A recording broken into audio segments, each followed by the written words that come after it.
مسجد حرام سے مسجد اقصی تک حضور براق پہ گئے اور وہ اتنا سری و رفتار تھا کہ جہاں اس کی نظر جاتی تھی وہاں اس کا قدم پڑتا تھا. تو اس نے تو پہلا قدم اٹھایا ہوگا تو مسجد اقصی میں جا پڑا ہوگا. اور اتنی سرعت کے ساتھ وہ رفتار کے ساتھ چلتا ہے. پھر حضور اس کی پشت پہ جلوہ فراز. یہ 1000 کلومیٹر فی گھنٹے کی رفتار سے جہاز چلے تو کسی میں ہے ہمت کہ اس کی ننگی پشت پہ بیٹھ جائے؟ ہوا کی مزاحمت ہی گوارا نہ ہو، پڑخ چڑ جائیں، آگ لگ جائے. اور جو کروڑوں میل فی سیکنڈ کی رفتار سے جا رہا ہے اس کی ننگی پشت پہ بیٹھنے والے شاہ سوار کی عظمت کو سلام کرنے کو جی نہیں چاہ رہا.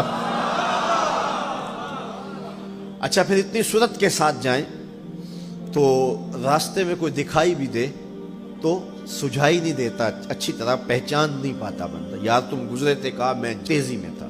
تو تیزی میں جو چیز نظر آئے تو اس کو پوری طرح پہچانا نہیں جاتا. لیکن اب اس رفتار سے جا رہے ہیں.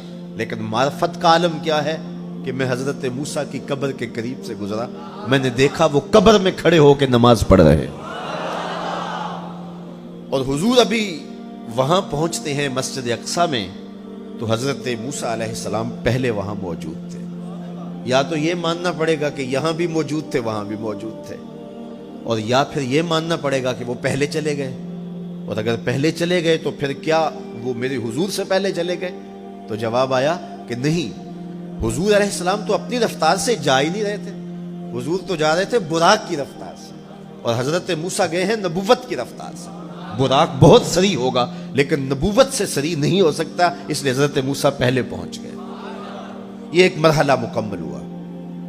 اب دوسرا مرحلہ مسجد اقصی سے لے کے پہلے آسمان تک وہ نور کی ایک سیڑھی تھی اور یہ براق سے بھی زیادہ سری و رفتار تھی. یہ دوسرا مرحلہ تھا. اور پھر تیسرا مرحلہ پہلے آسمان سے لے کر کے 7ویں آسمان تک فرشتوں کے پروں پہ گئے. 7ویں آسمان سے سدرہ تک جبریل امین کے پروں پہ گئے.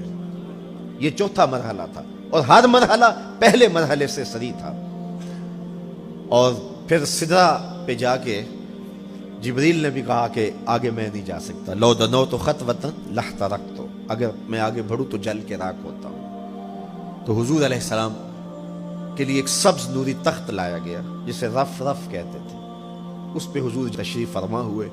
پھر وہ کس صورت سے گیا؟ ان 4 مراحل سے زیادہ سری و رفتار تھا. رف رف کی منتہائی پرواز جب ہوئی تو میں اعلی حضرت کی روح سے فیض لے کے کہتا ہوں کہ رف رف کے بھی بس بس ہو گئے.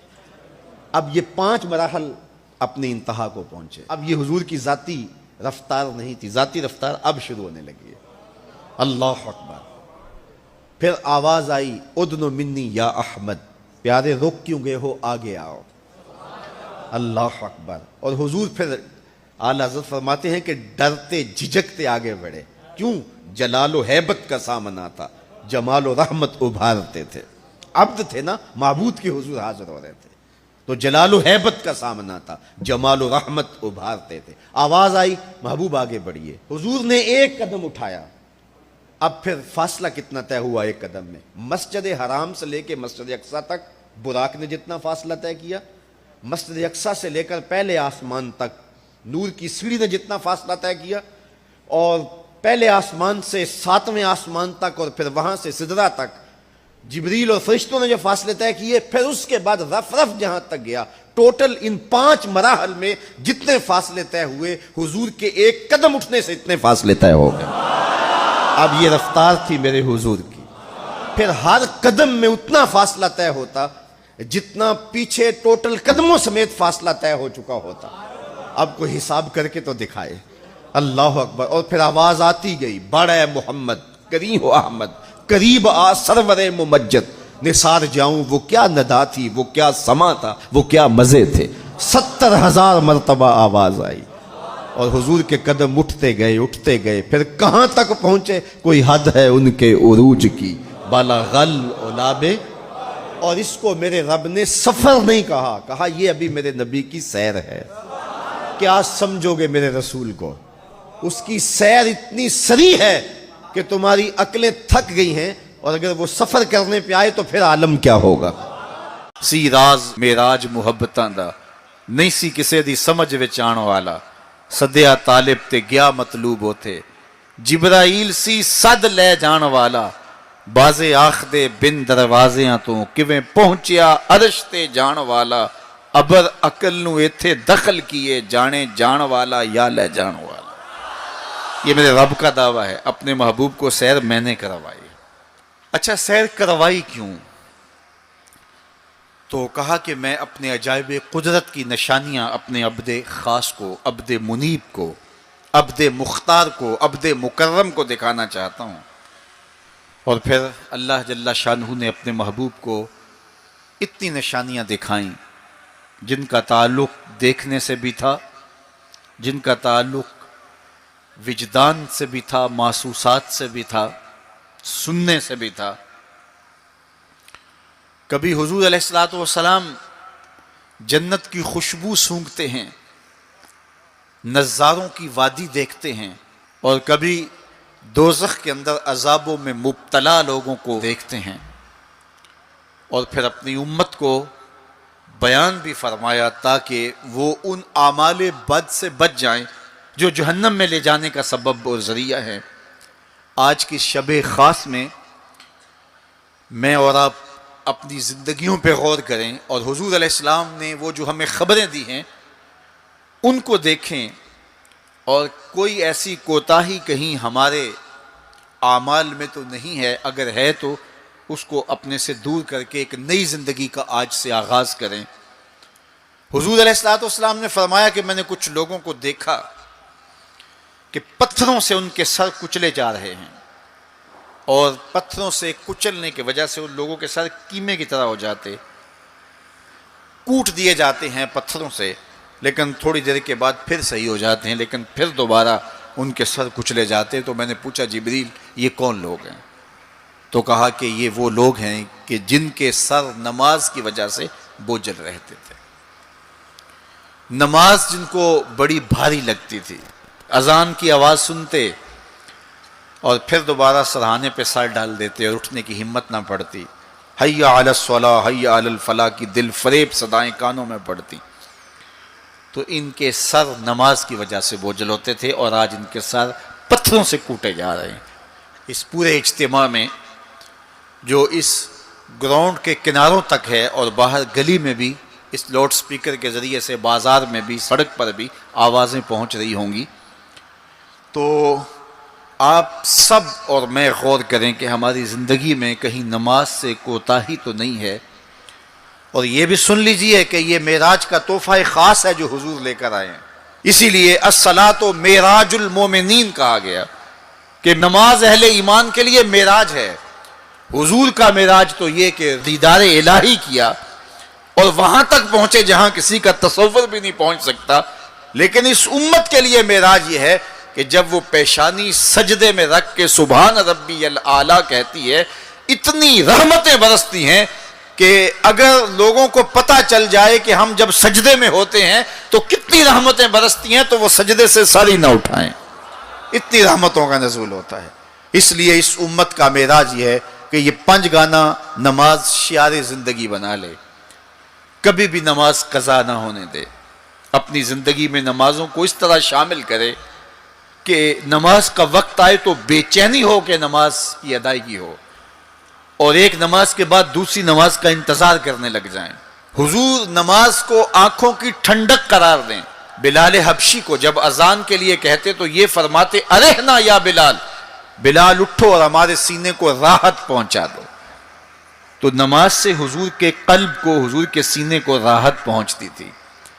میں اور آپ جتنے لوگ یہاں آئے ہیں اور جس ہجوم کے ساتھ، جس شوق کے ساتھ، جس ولولے کے ساتھ اور جس محبت کے ساتھ آئے ہیں، یقیناً آپ اور میں حضور کو راضی کرنے آئے ہیں، اپنے رب کو راضی کرنے آئے ہیں، آقا دو عالم کی رضا کے حصول کے لیے ہم آئے ہیں.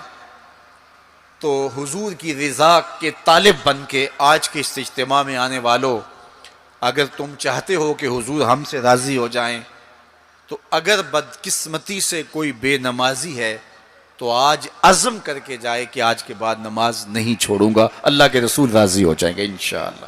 چونکہ حضور نے نماز کو اپنی آنکھوں کی ٹھنڈک قرار دیا ہے، یہ حضور کے لیے راحت کا سبب تھا. تو 5 گانا نماز شعار زندگی رکھیں. قرآن مجید کا اسلوب ملاحظہ کیجئے. والنجم اذا ہوا اور پیارے چمکتے تارے محمد کی قسم جب معراج سے اترے، معراج پر جانے کا ذکر بھی کیا، معراج سے پلٹ کے آنے کا ذکر بھی کیا۔ حضور تو وہاں تک گئے، جنتیں بھی پیچھے رہ گئی، سدرہ بھی پیچھے، لیکن پلٹ کے پھر آ گئے۔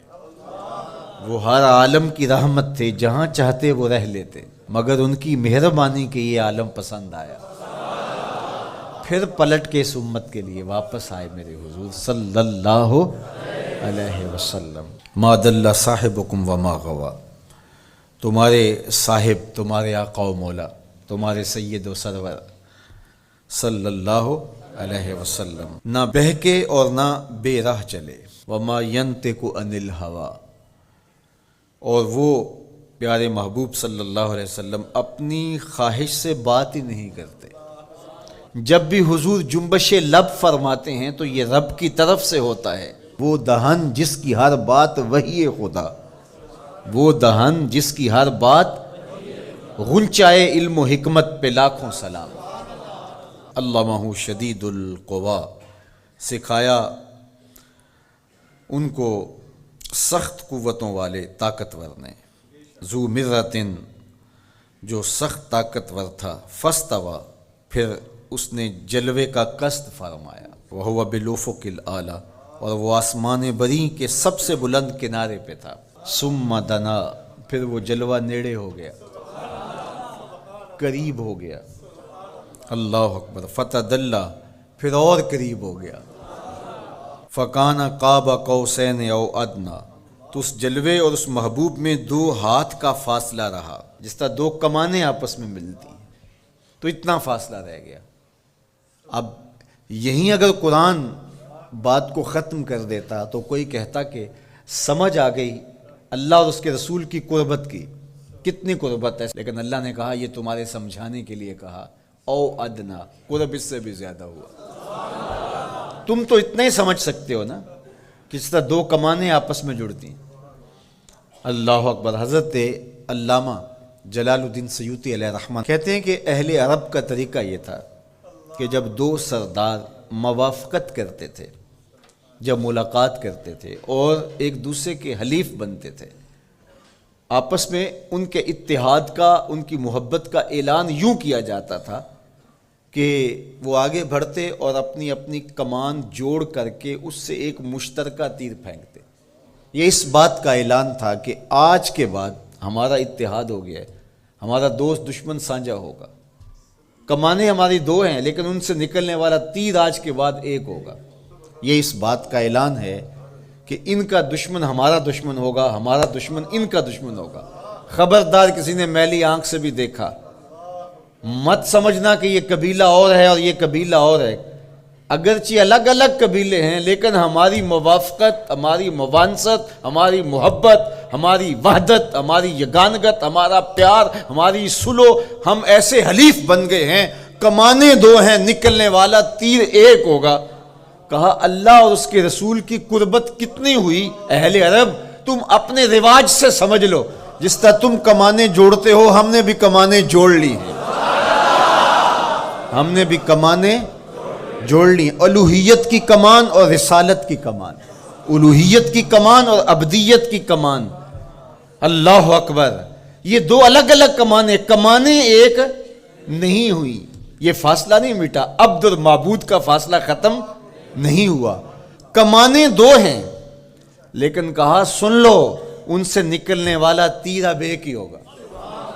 اب قرآن پڑھ لیجئے، وَمَا رَمَيْتَ اِذْ رَمَيْتَ وَلَكِنَّ اللَّهَ رَمَى۔ اللہ کہتا محبوب یہ جو کنکر تو نے پھینکے ہیں، یہ تو نے تو نہیں پھینکے، یہ تو میں نے پھینکے ہیں، اس لیے کہ کمانیں 2 ہیں لیکن نکلنے والا تیر ایک ہی ہوگا۔ ہم یہ نہیں کہتے کہ اللہ اور اس کے رسول کی ذات ایک ہے، اگر یہ کہیں گے تو مشرک ہوں گے، ہم یہ نہیں کہتے، کہنا نہیں چاہیے، ہے بھی نہیں، ہم کہتے ہیں ذات ایک نہیں، بات ایک ہے۔